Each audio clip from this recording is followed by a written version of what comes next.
Hello there, guys. Captain Billy D here once again. Um, just a quick recap on how things are going in Plymouth. As many of you know, out there we've been fighting the Church of Scientology in Plymouth, and we've been trying to take out their planning permission for the ideal org. Um, yeah, no mean feat, huh? Um, right. Well, so far what we've managed to accomplish has been reasonably well. It's been quite amazing, really.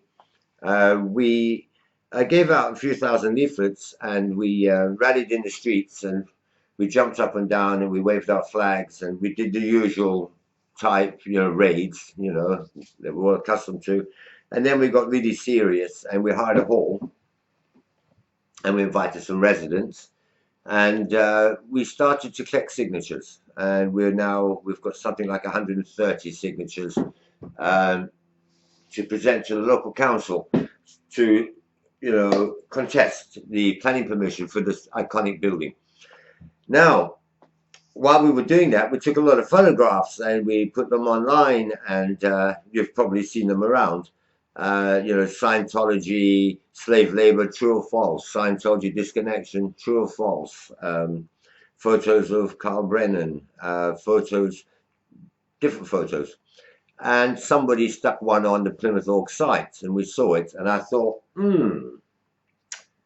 that's a good idea. So now what we've done is we've stuck these photos worldwide on all the sites that we could find. And there's something like 120 Scientologist missions and Scientologist Class 5 orgs, ideal orgs, and AO, SHs, etc., advanced orgs, all across the world, which is like from Cape Town, Australia, Italy, France, Germany, United States, everywhere. They're just everywhere. And other people have started to do them as well now, and started to add stuff like the Phil Jones Call Me billboard posters, stuff like that. Perry Maddox stuck a few of his nice artworks on there, and other people are beginning to join the bandwagon. And today I was checking, and Perry, who put his first poster up 2 days ago, already has 3,500 views. So that's 1,750 views a day, Perry.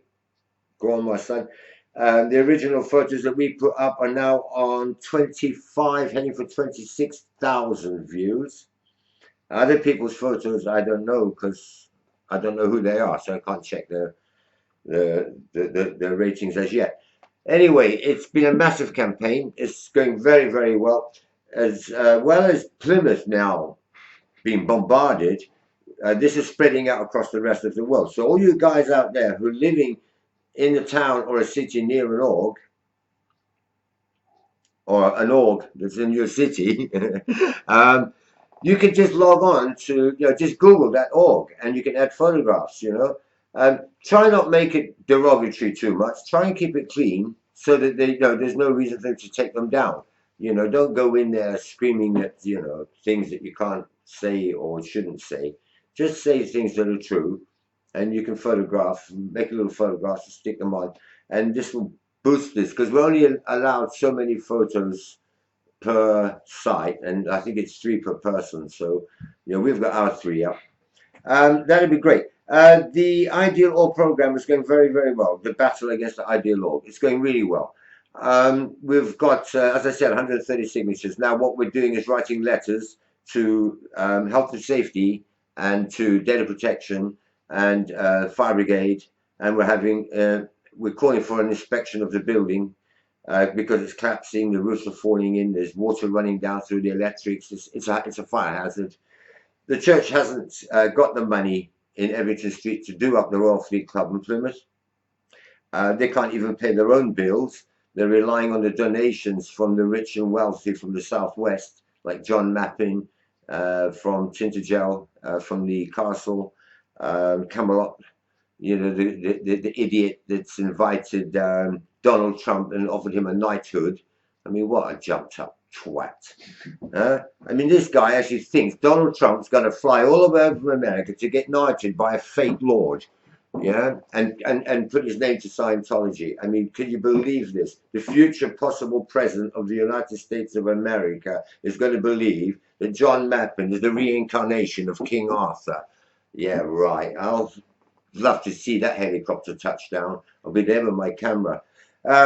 But these are the people, because John Mappin's actually very wealthy. You know, he's the Queen's jeweler. I mean, they make jewelry for the royal family and stuff like this. And they're very well connected in other sources.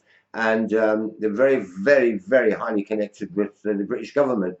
And they support the Church of Scientology in the southwest of England. And they're one of the major donators to the ideologue here. But the thing is, the money that's taken from the local few remaining apostates of the Church of Scientology, you know, it is a substantial amount. You know, people have donated 25, 30,000, digging deep, remortgaging their homes, getting loans against their businesses, getting loans against their pensions, or donating, signing over their pensions, or being asked to sign over their pensions. In the case of Roger Gard, who has two pensions, they tried to get him to sign his pension over so that they could give him free accommodation at the Fleet Club if he donated £25,000, which he donated and raised as a loan against his pension. He lived at the Royal Fleet Club for 2 years, where he worked as night watchman, and then one day the Sea Org turned up and went, "Get out." And within 1 hour's notice, they put a 75-year-old man out on the street with all his belongings that had his 25 grand. They told him, "Look, Roger, you have to go because you're not on staff. And if you're not on staff, you cannot be in the Fleet Club." And then 2 days later, they put another person in the Fleet Club who they took 25 grand from, who also was not on staff, right? Okay, his name was Glenn Rogers. Okay, so what they're doing is just getting these people, making these deals, getting their money, and then shitting on them, throwing them out in the streets. It's, you know, to throw a 75-year-old man out in the street, what kind of religion is this? No, we don't want Scientology in Plymouth, and we oppose this ideologue, and we're getting there. Letters are going out to the council. We've managed to close down the stress tables on the streets. Big win for us. No more stress test tables on the streets in Plymouth. The council has now ruled it out. They've banned them from working on the streets because they lied to the council, and they were actually trying to sell products on the streets without a license, because they're trying to sell Dianetics books while they're doing these stress tests. So it wasn't a case of promoting religion. What they were doing was they were trying to sell Scientology, and that's a different thing.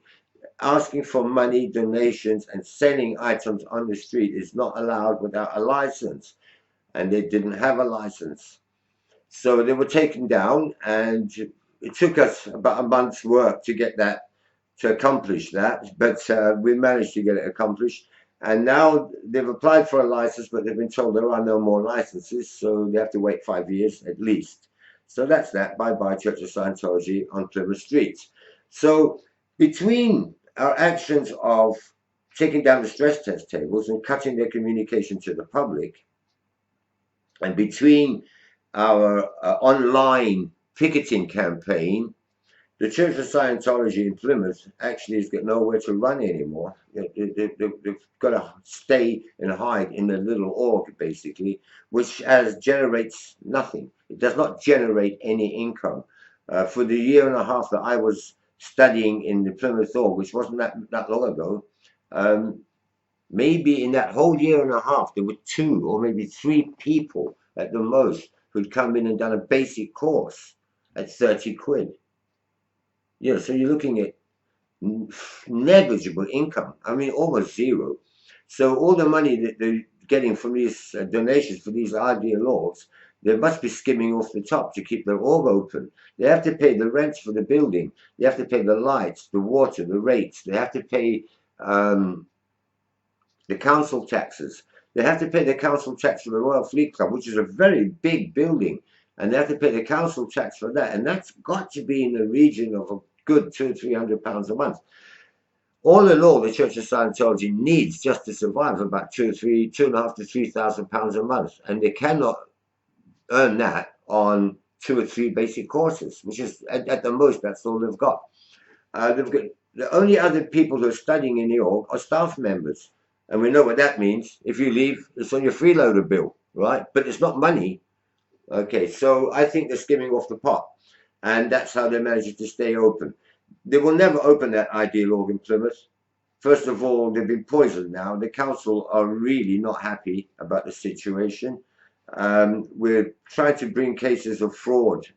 We're trying to prove cases of fraud, dehousing 75-year-old people onto the streets, etc., etc., etc. This is all detrimental to the Church of Scientology in our area.